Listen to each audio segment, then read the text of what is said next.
Welcome to Tom Papa's Come to Papa.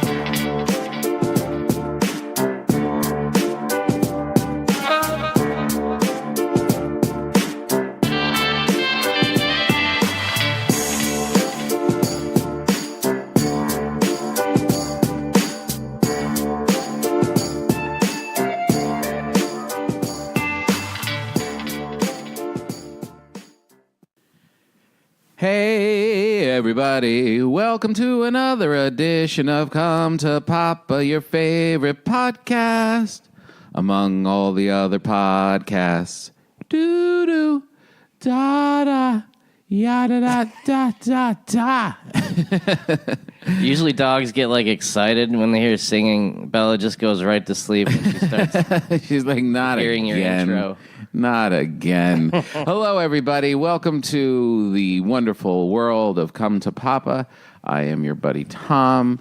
My pal Paul is sitting right across from me. Bella, as is just noted, is passed out on the ground. This dog is exhausted. She's gone for 2 walks.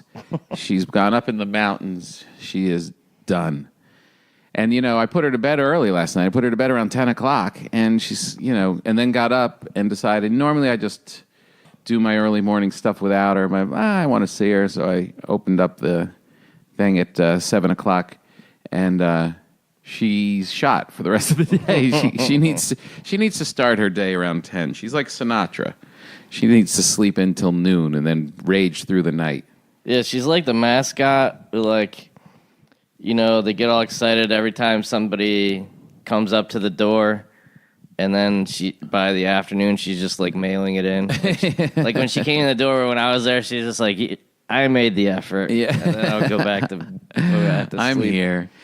Getting on a plane to go to New Jersey.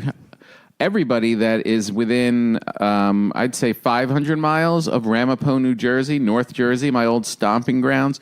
Thursday night, me and Rachel Feinstein, and I are going to be doing the big City Green fundraiser at the Sharp Theater at Ramapo College.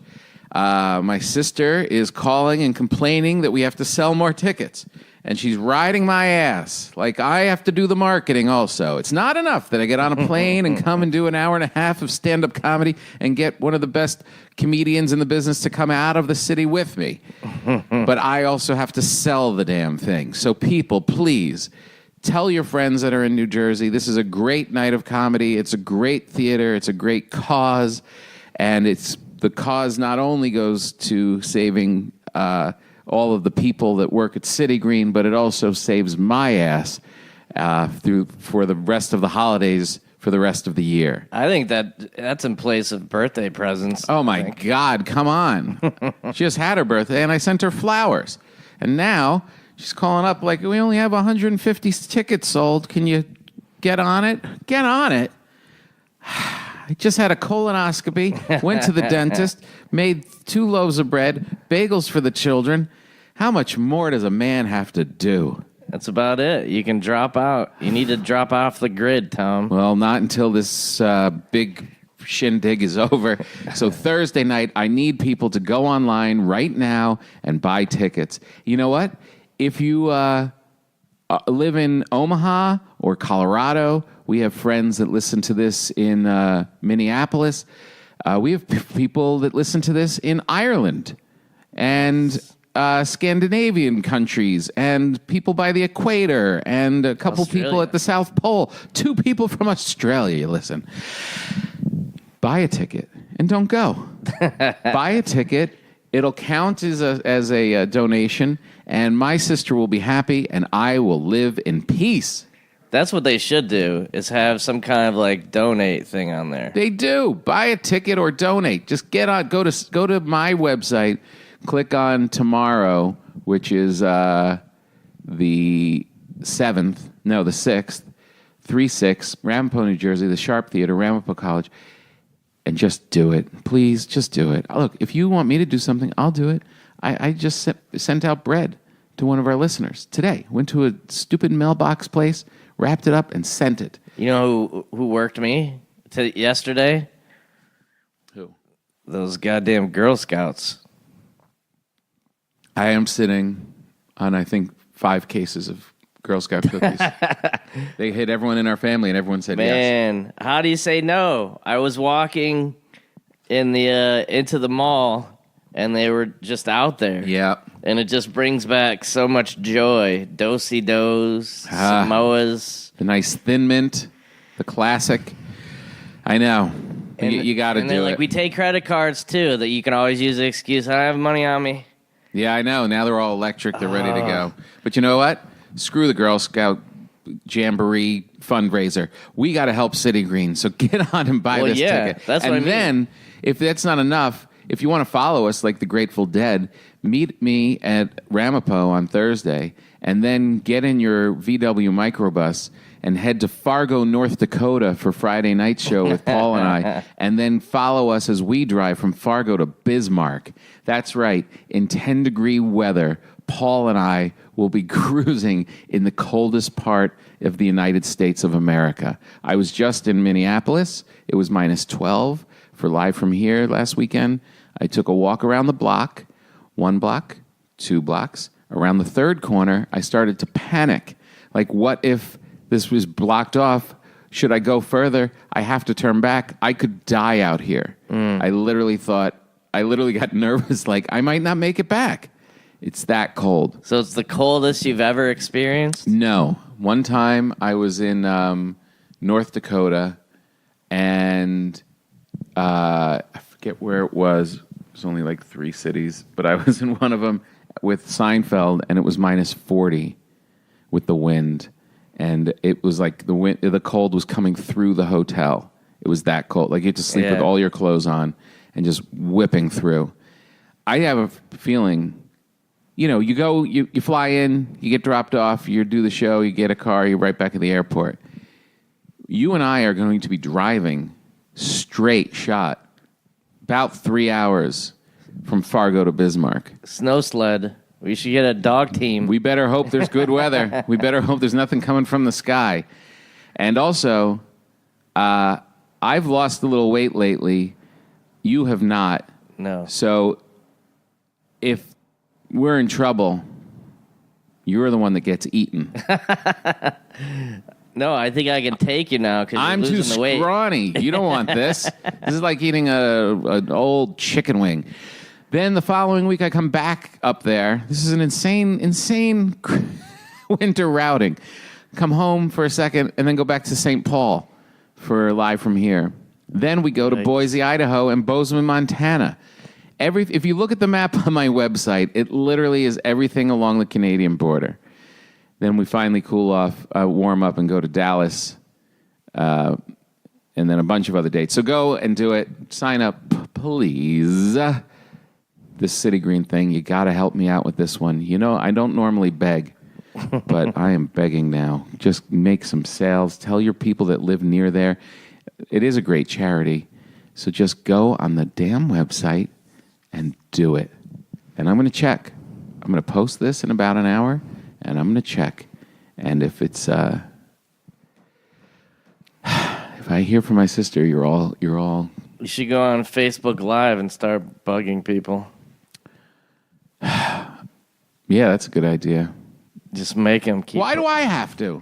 Well, that's what I mean. There's farmers and all these other people that can be doing it. Well, as long as I'm it's telling the bothering jokes. I'm. All right. Well, that's enough of the housekeeping, as the other podcasts say. And make sure you join Patreon and help us subscribe, because that helps us keep the lights on. So yesterday, I don't want to really get into it, but I went for a colonoscopy yesterday, and surprise, surprise, Tom. I get glasses, you start wearing glasses. I get a colonoscopy. You start following the trend.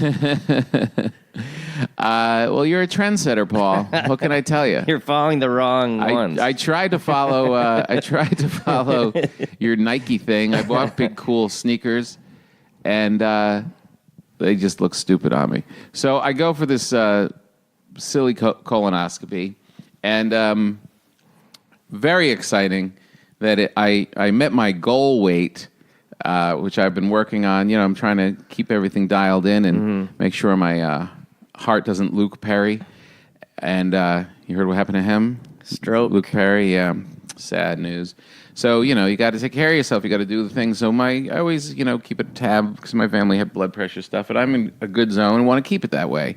So I'm like, the biggest thing you can do for your health is just shed weight. So I've been doing that while still eating a healthy amount of bread, which I do want to talk about. Someone gave me amazing bread this week. And almost, I want to hit 194, which is what, when I was younger, that was like, I never wanted to go higher than 194. And that was always like, okay, if I'm around there, I'm in good shape. And that's, you know, 15 years ago. Yeah. And I'm like hovering, like 196, struggling, running, not eating, doing all this stuff.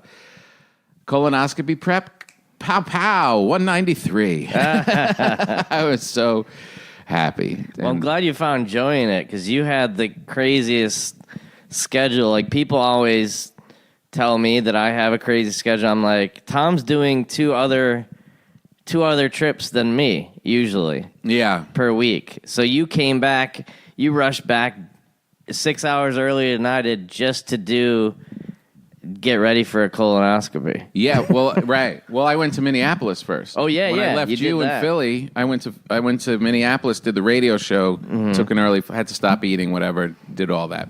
So anyway, I don't want to get into all the ins and outs of the thing that we're all supposed to do, so they can get your polyps out and you can live a healthy, long life, according to Katie Couric. Funniest part of the whole thing. You put on a gown that has no back. You're laying there with a lot of electrodes tied on you, and you're in a vulnerable position. You're laying there with your little hospital-given socks. You're in the Titanic position, they call it. Yeah. On the couch, laying. And the anesthesiologist says, "Hey, big fan." Oh, man. You did that joke about your head being the same size it is now as when you were... Yeah, that was me. Jeez. And so he hooks me up to the anesthesia, which is the same stuff Michael Jackson had, propofol. Yeah. And he doesn't ask me to count or anything. I took it upon myself. I said, I can't even remember what the punchline was for that joke. And he just nodded like, and you're not going to remember it now. And that was the last thing I remember. Yeah, they like messing with people that do it. Yeah. But it's funny that I don't know why, when I did it, they were basically like, we don't want you to go all the way out. They made that seem like that was bad. And so... It's interesting because they were, the guy next to me, he just got there and they were asking him if he wanted to go all the way out or not out. And they were convincing him to go all the way out. Yeah, because I would want to go out for the dentist, you know? Like, I'd go out for anything. It's such a treat. I mean, you know, you don't even feel high. You're awake, and then your wife is there looking at you. Yeah, that's what I told the lady, because she's like, we want to keep you on the edge of consciousness. And I was like, oh, yeah, so I'm just on the edge of being horrified. So you remember the whole thing? I don't, but I remember being in there, looking at the screen, and then I remember them wheeling me out. Interesting. Like, it was pretty close to, like, almost everything. Yeah, I was out. I mean, really out. I can't believe that this is the stuff Michael Jackson was using to go to bed at night. Yeah. That's insanity. Does it work? Still sleeping. He's still sleeping. And he would be very happy to be asleep right now with that documentary that's out. He would be really, really happy. But you didn't feel like any hangover effect or anything? No, and she said, I heard another woman before I went in, Ellen, they're yelling at this woman, Ellen, open your eyes. Ellen, open your... give her a couple minutes. Ellen, open your eyes. Ellen. Like she was not waking up. And that kind of weirded me out. Yeah. I was like, what if I don't wake up? That would be kind of strange. Yeah. Especially because now that I came out of it, it's like, it's not like you remember anything. You just be out. You just be gone. So she said she woke me right up and I was and stood up, to get dressed and whatever. And she goes, just sit in this chair over here. And just going from the bed to the chair, I was wobbly. I was a little like, okay. whoa, okay. And then that was it. I came home, and I had to bake some bread immediately because I was trying to send it to my friend. And the timing of it, I had to get all like kind of into the. So I just came home. I was fine. I just did that. I did all my work. Mm-hmm. I meditated like late in the day, and I slept really well last night. I think I still had it in my system, but it's not like getting drunk or high or something. Like you have much more of a hangover. Yeah, that stuff was just. Did your wife tell you were talking crazy? No, she did not. I was really lucid. By the time I saw my wife, I was like, there was no. Well, that's what I thought too. I did that. That was my one joke. The one joke I got off. I was making jokes the whole time, but the one joke I got at the end, Cynthia, Bella's laying back. Cynthia came in to retrieve me, and she comes in, and the nurse is there, and the nurse says hello to her and says, "Okay, did you sign?" To my wife, did you sign all the paperwork to take him home? And she said yes, and I said to the nurse, "Excuse me." And she leaned in. I said, "Who's this woman?" That was my one joke. A pretty good one. Yeah, that was good. And then that was it. And then today, I had to go to the dentist because I had this filling that fell out like 2 weeks ago, and because I've been on the road, I haven't been able to get it fixed. So I went from them poking around in one end and then poking around in the other this morning. And I have to say, and we've been doing this podcast for a long time. We both have horror shows, horror stories about dentists. You've actually gone to my old dentist, which was no pleasant experience. At this point in my life, after all of these years of being horrified with dentists, I can honestly say I love my dentist. What? Love him. Love him. It is one of the more pleasant places to go as far as doing your errands and things you have to do, like stuff you have to get done. It is one of the most pleasant places. It's better than the eye place. It's better than motor vehicles. It's better than the regular doctor. This guy is just, the personality's great. He's mellow. He's no BS. He's not upselling you. Everyone that works for him loves him. It's like a country little down home place. He does great work really quickly and keeps an eye on your insurance and sends you out the door. I'm telling you, all these little problems that you have are solved. I have never been so happy with a dentist in my entire life. I think you're still on those drugs. The only reason this I'm not the lingering effect that you're saying how much you like the dentist. The only reason I'm not going to plug him is because I don't want anyone else to go. What have you done with Tom? I'm telling you, how long have we been complaining about dentists? Oh, forever. Forever. And it's a hard thing to find nowadays because everybody knows, I think part of dental school is learning what you should charge your people and how much you should rip them off. Good news, everybody. The leaf blower guy just came once again. Right on wait, time. You're not even going to tell me? I didn't even know you... I'll tell you off air. I didn't even know you left the other place. I knew you wanted to. No, dude, I left them a year ago. Because I had to go back I know. And get the filling done, and they said that they never did the filling. And I'm like, if you don't have records, then we're in big trouble. They are the worst. So, but the dentist I went to before that was 10 times worse than them. That's insane. I don't know how that's even possible. So it's the dental thing is really the best thing to do. Well, here's the thing. It's hard to, if you're in a small town and everyone knows the dentist. Yeah. And he's good. Yes. That's a good thing. Yes.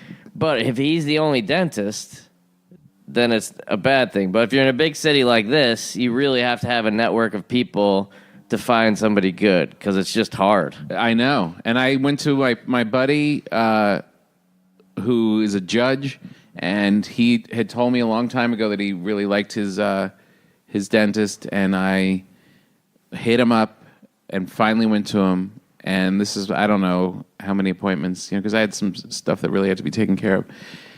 And like all week, I was running around. I tried to see him.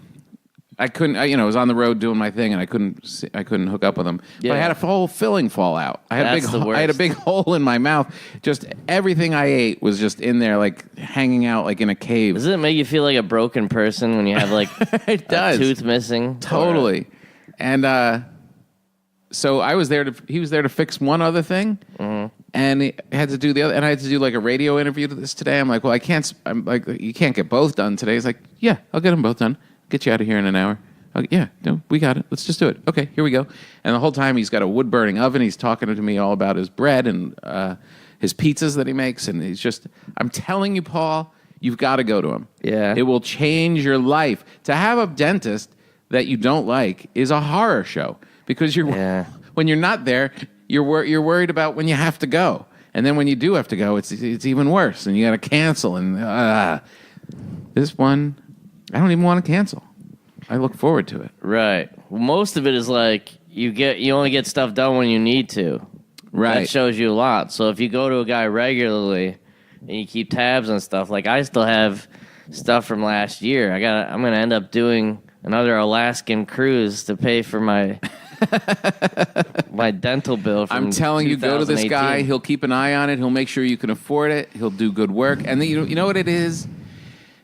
It's I just enjoy competence. I just enjoy when somebody does what they're supposed to do and they do it well, right, with honesty and integrity. Yes. You just feel great, right? It's like when you go to get your car fixed and you have a good mechanic and you know he did everything that he could, didn't rip you off, and he did the job right. There's it reduces your stress. It just is such a pleasant experience, which doesn't happen in life very often. Yeah. So when you find someone who's good at their job, you wanna stick with them. Well, that's what my buddy was saying, that he doesn't advertise. Like when he, like sometimes he'll pro bono a couple things if, somebody needs it or whatever. And then he said that person will tell 30 people how great you are. Right. He's like, that's not why you do it. It's good karma and stuff. But like word of mouth is so much better than like a billboard or like some kind of flyer. I would listen to you before I would listen to like any Yelp review or 100%. And there's so many shows out there, right? There's like 400 shows made now every year because of all the places that you can make shows, which is an astounding number. And it begs the question, why don't we have more things on TV? But I only bring it up because the things that are hits, it's word of mouth. Right. It's still, in this digital age, in this streaming culture, the marvelous Mrs. Maisel became a hit after they put it on Amazon, which nobody watches, and then everybody loved it and started telling each other, and that's how it spreads. And then everyone Still, agreed. to this day. Everyone agreed the second season was terrible. The same people like the first one. Oh, is that it true? works both ways. Yeah, that's the way it goes. Word of mouth is very important. So that's why you have to do good work. Yeah. That's why people hopefully come to our shows, and hopefully will come to the City Green event Quality control on Thursday. Yes, do good work. So now my whole and what he did today, he closed up a gap on in the back of my back right part of my mouth where all the food goes. Like, how you have a spot where the food gets caught whenever you eat. Throat. It's supposed to go down there. Maybe that's why you're losing so much weight.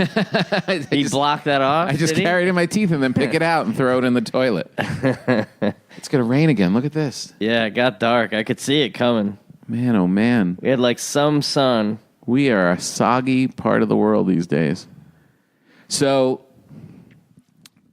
I'm going to tell you the advice that I got, and you tell me where I got the advice. Okay. We like to live good lives. We like to do all the things you can to enjoy yourself and take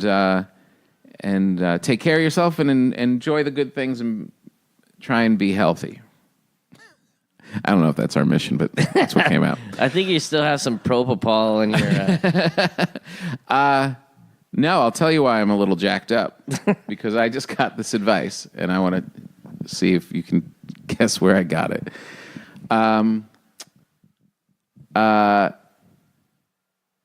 First of all, be good. And if you can't be good, be safe. Let's see. Smokey the Bear?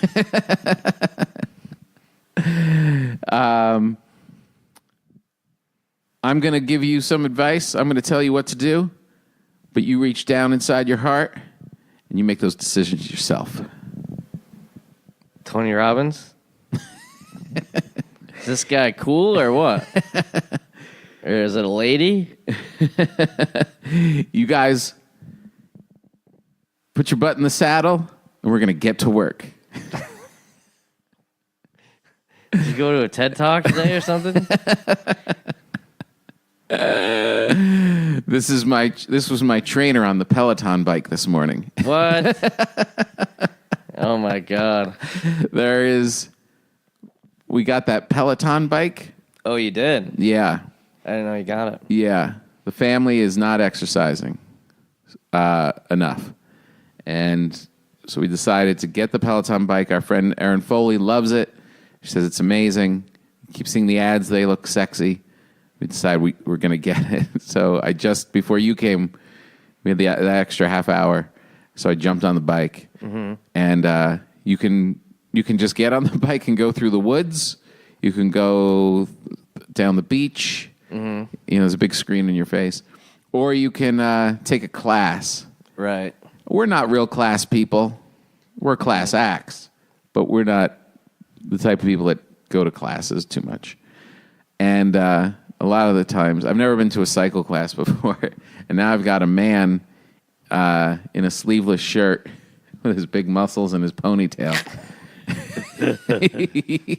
yelling at me, singing along to pop songs. I have no idea what they are. That's hilarious. I have to say, it was a really good workout, and I'm like, Tom, just stop it. Don't judge this person. This is not the type of person you are attracted to. This is not the kind of person that you would ask to go any place with. But that's you being a small person, Tom. That is you. You know what? You think you're so smart with your little books and your stand-up and your little critical attitude of everything. Nothing's cool enough and you know best. Just open your stupid mind and let Jordan take the reins. And I did. Yeah. And it made a half hour go a lot quicker than it was going up a trail in Vancouver. Right. You're doing that program, and you have to motivate yourself. This guy keeps it going. He breaks it down into like little segments. Mm-hmm. And I was sweating my ass off at the end and had a good workout in 30 minutes. Did this in your jeans?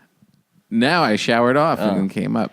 I wonder if they can use this idea, but this is what I thought about. Mm-hmm. Is most of the time you will ride a bike fast if you're being chased. Uh-huh. So I thought they could use movie scenes. So like they could use you got ET on the front of your bike and the government guys are chasing you. And then like in Karate Kid when Danielson's getting chased at the Halloween dance. Right? Yeah, you could just have like bad guys chasing you. And then you put the screen behind you? Yeah, I wonder, I guess you'd have to like put it in your mirror that you'd be able to see people behind you. A fake rearview mirror. Does the Peloton have bike Godzilla and King Kong come after you? It doesn't have fake mirrors. Do you have to wear a helmet? You don't have to wear a helmet, but you got to wear the clip-on shoes. It's not cheap. Yeah. It's not cheap. You got to pay and then you have to pay like a monthly Netflix fee. Right. To get all the classes and stuff. But it's the thing. But it's worth. I mean, for 4 people, it's cheaper than a gym membership for 1. Right. So and you can pay it off. It's whatever. And like today, I wanted to just squeeze it in. The weather's kind of weird. You're coming over. I got to run around, do these errands. I just did it rather than go for a run out into the world. Mm-hmm.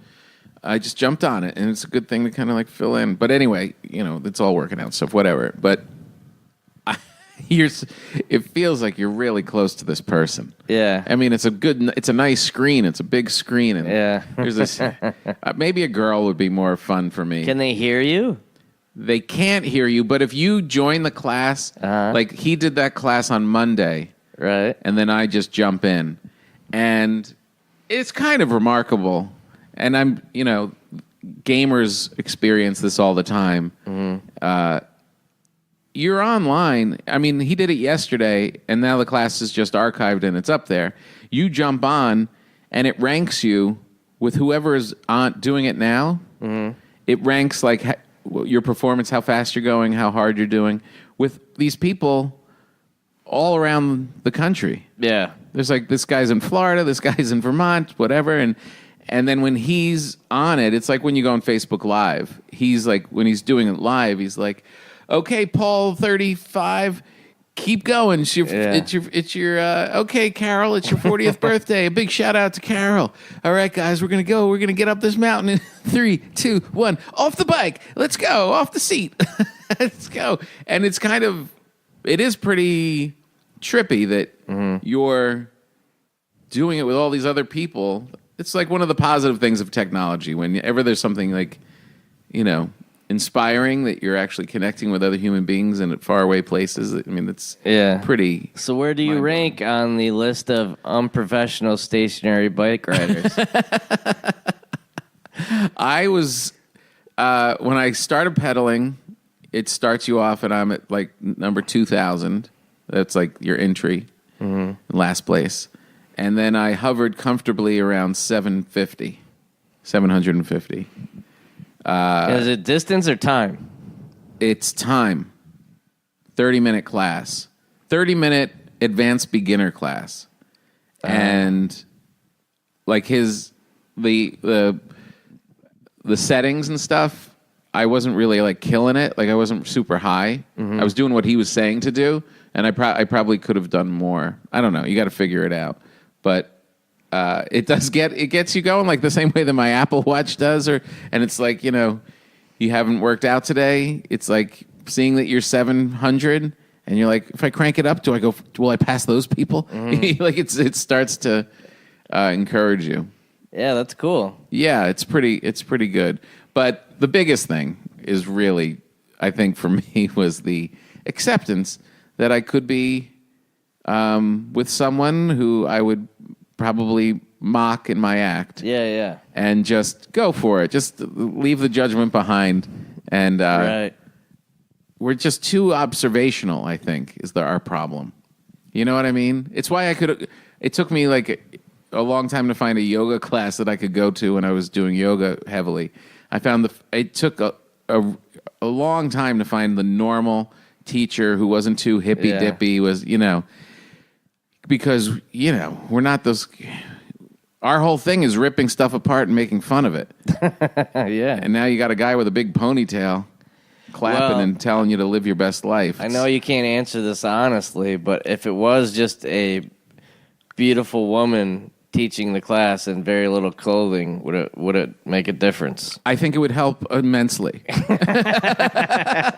As I was thinking about it, the only reason I didn't go for one of the beautiful female teachers was because of the music. I don't understand this thing at all, but they show you the songs that you're going to be listening to, and the first couple were like, there was one.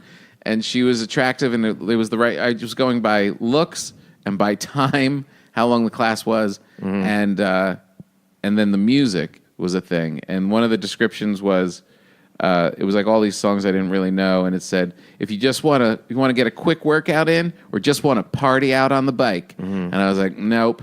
There's no one beautiful enough that's going to make me party out on the bike.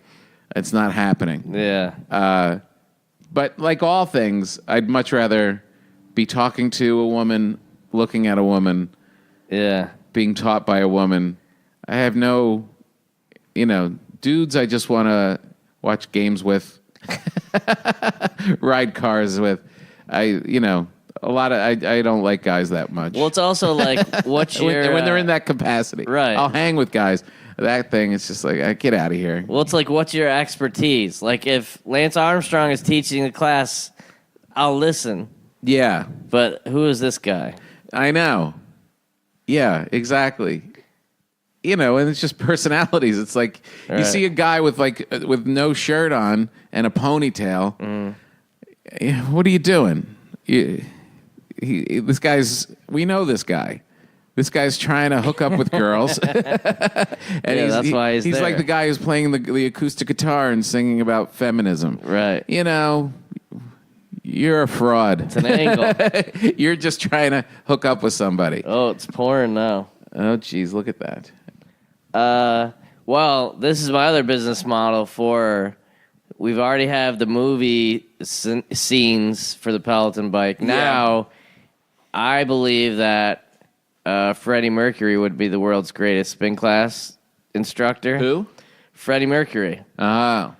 So some way of having Freddie Mercury, or even hire the guy who played him in the movie to just teach a spin class. Because he's got all the music. Get on your bikes and ride. He could do all the fat bottom girls, bicycle race. We are the champions. I'm sure there's Queen on there. Yeah. I'm sure you could do it. Wow, it's really raining. Maybe a Freddie Mercury impersonator to teach the spin class. I think you should tweet at the at our good friends at the Pelotons. So anyway, it was pretty good. But let's get off the exercise part of all this and the healthcare part of this. I did the Live From Here show in Minneapolis, Minnesota, as I said before, where it was minus 12 degrees. And I put on Instagram a ticket offer for some fans if they wanted to come. And I hooked up like 6 people that's cool. to come.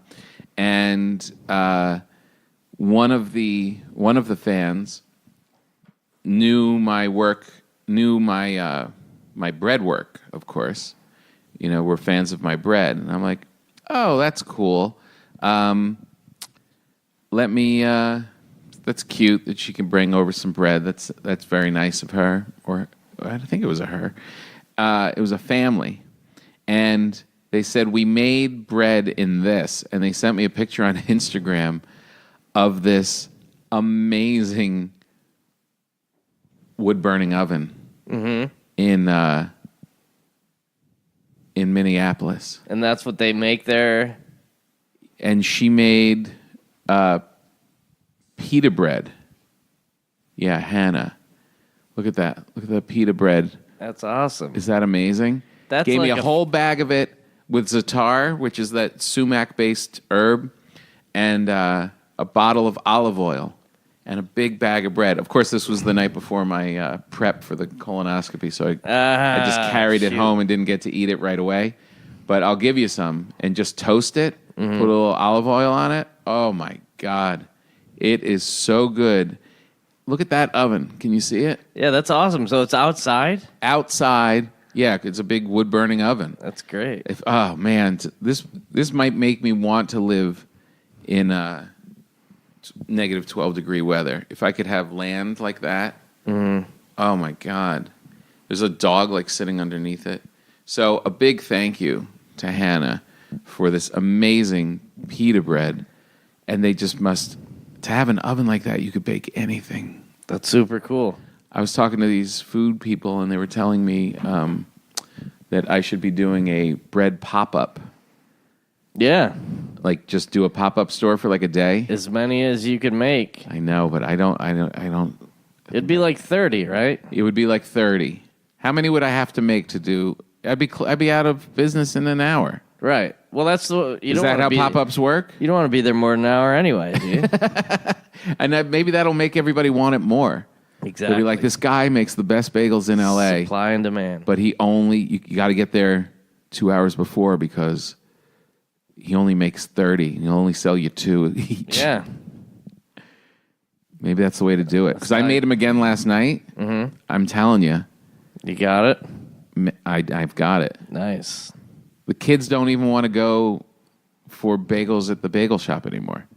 Wow, that's good. I know.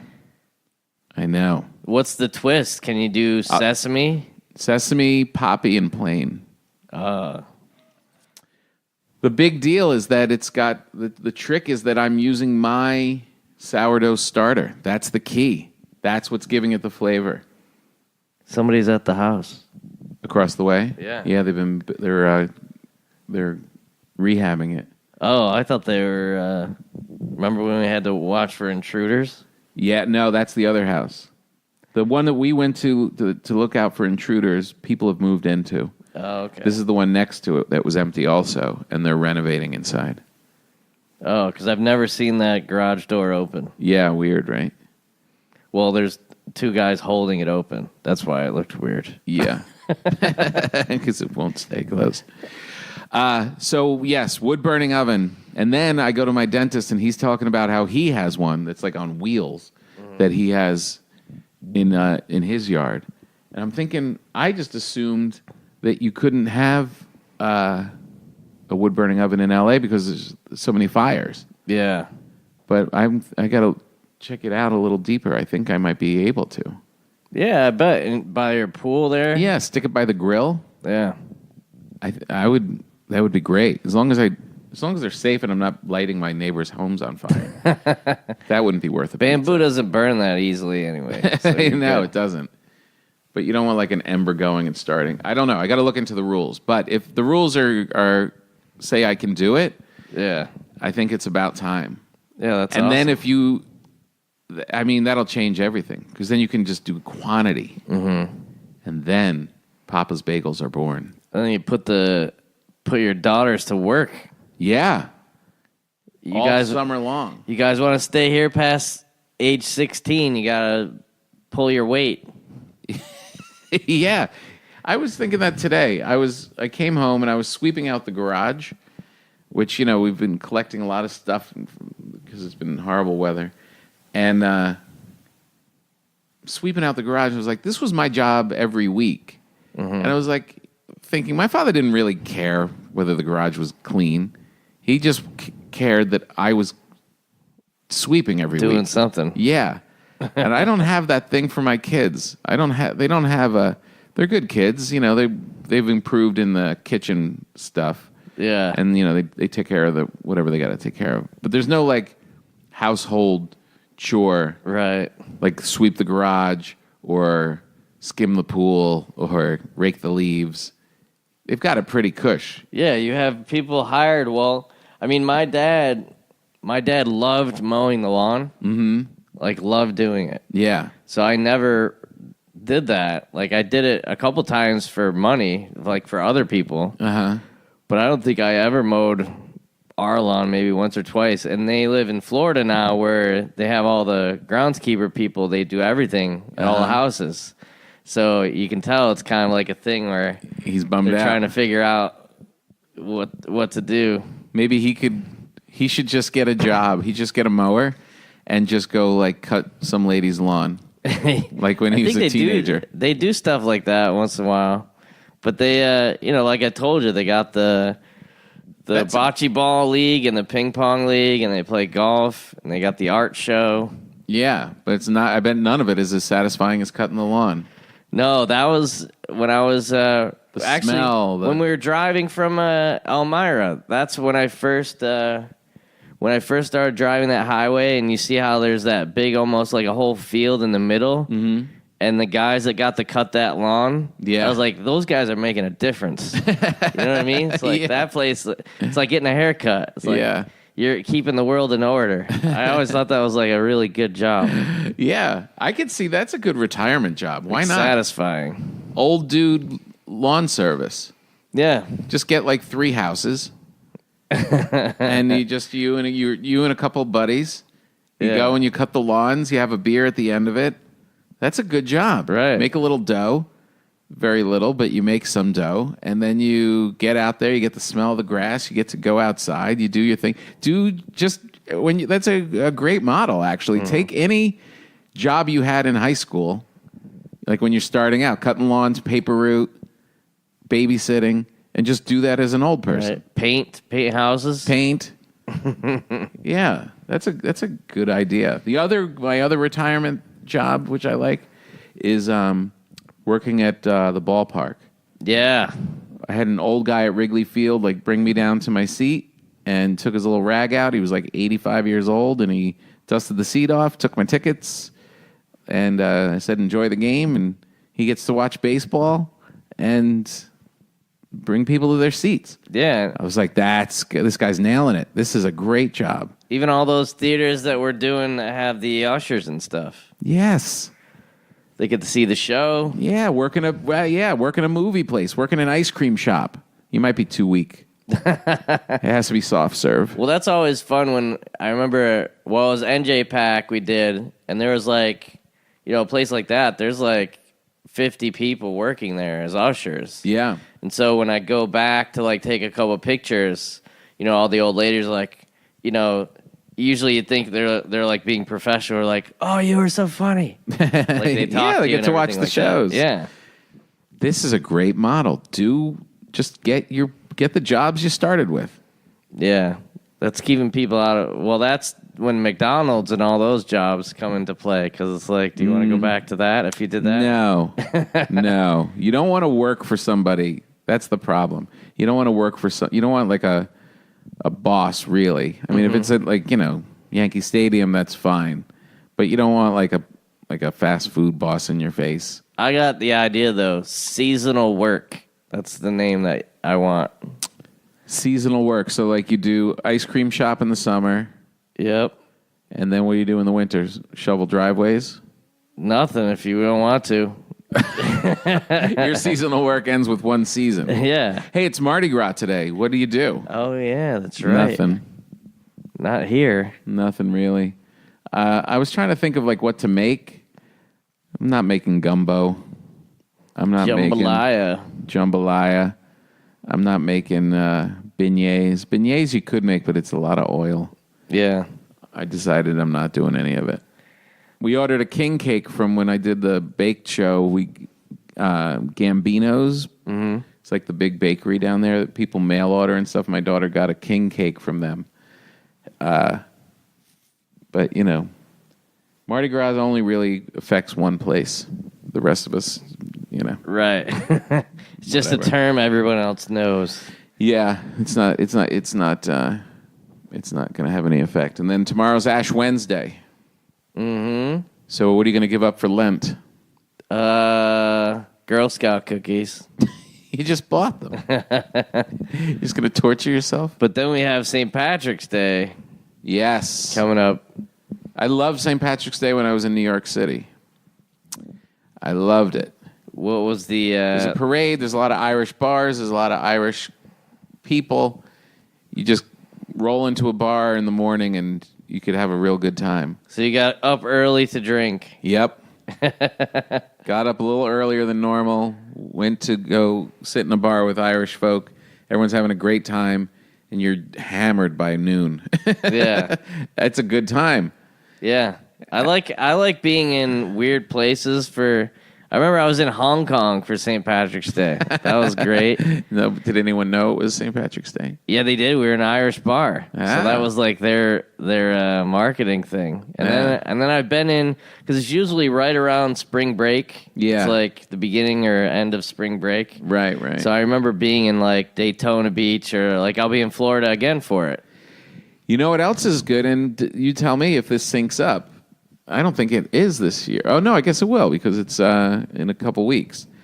A lot of times, St. Patrick's Day, you're watching the beginning of the college basketball tournament. Right, the March Madness. It'll be almost the beginning. Yeah, because I think it falls on a Sunday this year. Well, they'll have, all the conference tournaments will still be going on. And then... Are they now? Are the conference tournaments... Not yet. Not yet. I think usually the championship game is like March 31st. I'm paying a little more attention to college basketball this year. I've seen a bunch of games. Yeah, I like the length of it. Yeah. It's short. It's fun. And I've been watching a lot of, my buddies are like big Michigan, Wisconsin fans. Okay. And Duke. And so I've been following it out of the corner of my eye. But I feel like if my schedule allows, it'd be fun to focus a little more on the tournament this year. Yeah. And spring training, baby. There's baseball happening. It's so exciting. And I think Final Four, I'll have to check. It might be in Minneapolis. So maybe you'll be there for it. Oh, my God. I hope not. I mean, not that I don't want to go, but I've been there way too many times. It's exciting because I will be in spring training this time next week. Mm-hmm.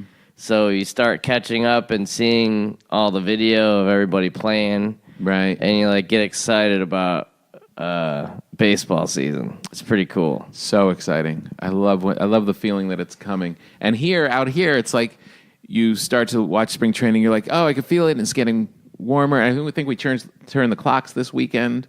Mm-hmm. So it's all starting to happen. And then you go back east, you're like, oh, we're not even close. It feels like it's never going to happen. All right, well, we got to roll. This was another good podcast. We're going to do a bonus one for the Patreon friends this week. We'll post that up right away. So if you're a subscriber, you get bonus podcast. Everybody else, thank you so much. And what are we all going to do? We're going to go to City Green. We're going to go to tompapa.com and get my sister off my case. Go to Paul's website for all of Paul Morrissey's wonderful dates and enjoy your life.